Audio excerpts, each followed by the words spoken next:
I mean, I knew, but also I didn't know how old I am until the 30th anniversary of the Mighty Morphin Power Rangers came out. Oh man, I'm almost 40, y'all.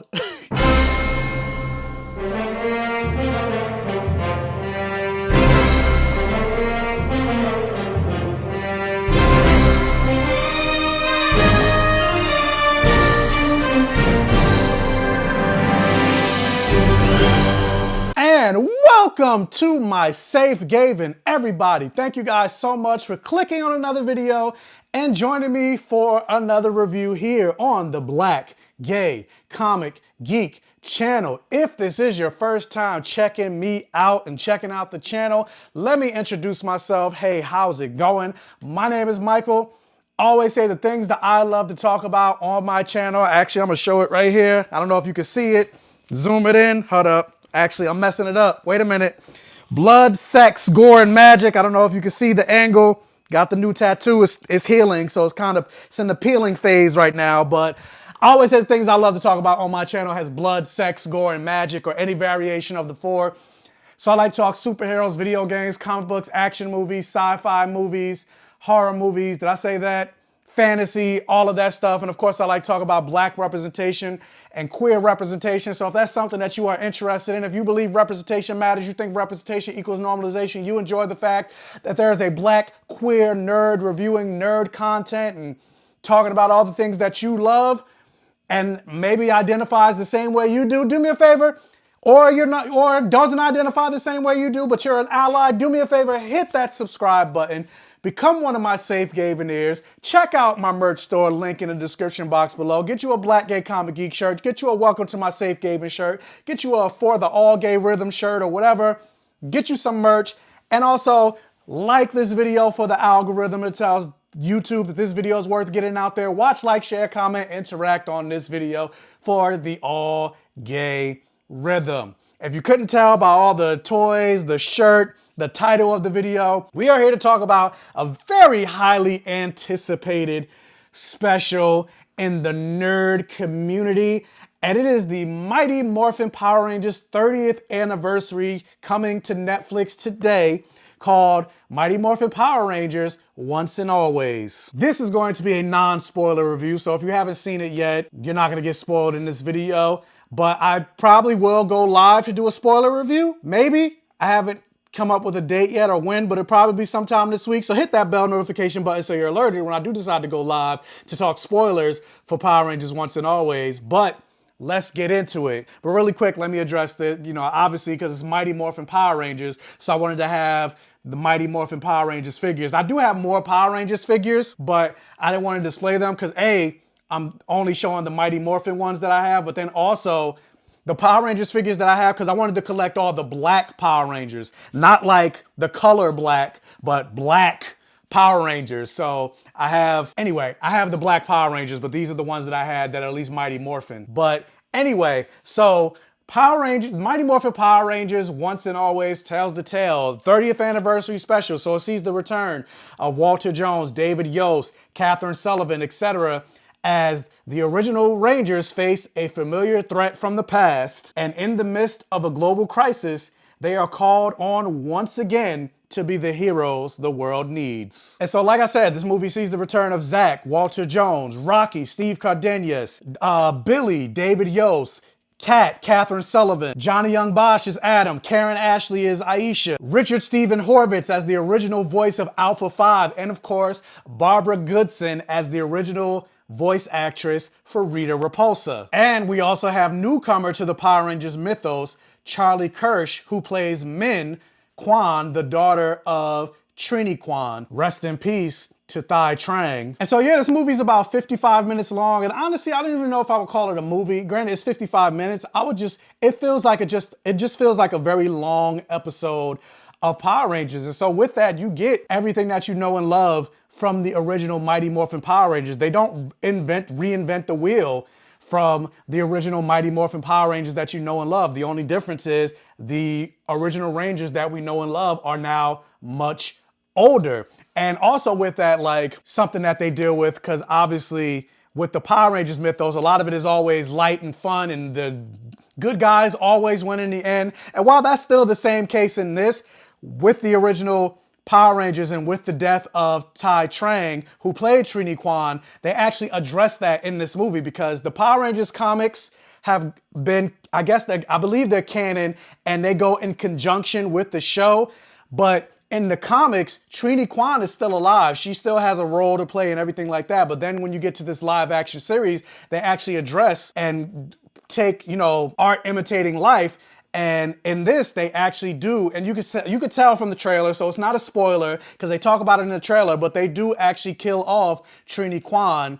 And this show and this 30th anniversary special is really an homage and a love letter to the original Yellow Ranger of Trini Kwan. And that's something I loved. I love seeing her get her flowers and get her acknowledgement despite not being here, because she was a very important part to what made Power Rangers successful. The only thing that does kind of suck is now that obviously in 2023, unfortunately with the unfortunate passing of Jason David Frank, there wasn't really any homages to him in this franchise, only because when they filmed this movie, he was still alive, and they asked him to be in the movie, but for whatever reason, he didn't want to come back for the 30th anniversary special. So the Green Ranger's in it, but he's not really in it. And so then it kind of sucks that, this movie is kind of an in memoriam to Trini, but now Jason isn't here either. So his character didn't really get much play, but it's no fault to this movie, because Jason David Frank didn't want to be in it. But with that said, the movie was fun. I enjoyed it. I enjoyed getting to see my childhood return, the original Mighty Morphin Power Rangers. And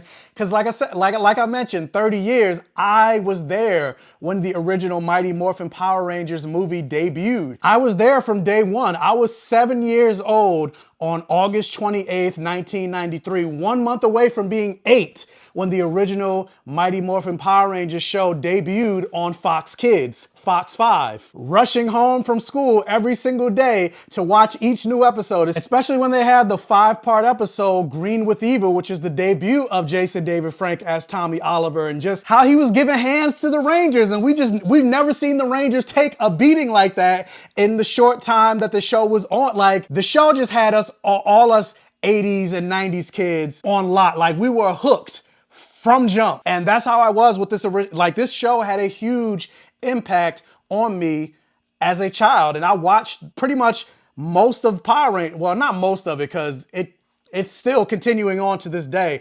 I stopped watching during Turbo is when I stopped watching Power Rangers, but that's still a very long time to be committed to the Power Rangers franchise and the Power Rangers mythos. And so with that said, being that this is the 30th anniversary, you get to see your characters return. The 3 standouts for this special for me was Walter Jones as Zach, David Yost as Billy, and then Charlie Kirsch as Min. Those were the 3 standouts from this special, especially Walter E. Jones as Zach. Like, he definitely did a lot of the heavy lifting in this movie. He almost kind of felt like the de facto leader in this special, since we didn't have Austin St. John come back as Jason, and then also there wasn't Jason David Frank, and then we also didn't have Amy Jo Johnson for the original, to round out the original Mighty Morphin Power Rangers. But with that said, I really liked seeing where a lot of these characters were 30 years later. Like, they talk about what these characters were doing all this time, what's happening in their life, who they're with, who they're not with. Do they have kids? Do they not have kids? What careers do they have when they're not Power Rangers? And of course, obviously, if you're a person that's been following the Power Rangers mythos to a certain, there's a lot of stuff that you have to let go with regards to this special, because obviously, if you guys remember, the original Mighty Morphin Power Rangers powers and the power coins were destroyed. So they can't return back. They shouldn't be able to return back to these original forms. But obviously, you get to this series, they're back in the original Mighty Morphin Power Rangers costume, because it's the 30th anniversary of the original Mighty Morphin Power Rangers. So a lot of that lore and legacy and things like that, you have to let go, even though they do tie, they do tie a lot into the lore of the Power Rangers show. And you do get to see cameos, kind of all the other Rangers throughout the other Ranger pantheon. Like you get to see a Zeo Ranger, you get to see an RPM Ranger, you get to see a Turbo Ranger, you get to see Space Rangers, etc., etc. But the main focus is the original Mighty Morphin Power Rangers. And then also with that, the focus of this movie is honoring Trini Kwan with the passing on of the mantle of the Yellow Ranger mantle to her daughter. And I'm not sure if this is Charlie Kirsch's first movie role, but I enjoyed her. She killed it. She was also the heart of this movie, and I liked seeing her character interacting with the other adult Rangers and taking on like a mentor-mentee figure, especially her relationship with Zach as like an uncle figure to her.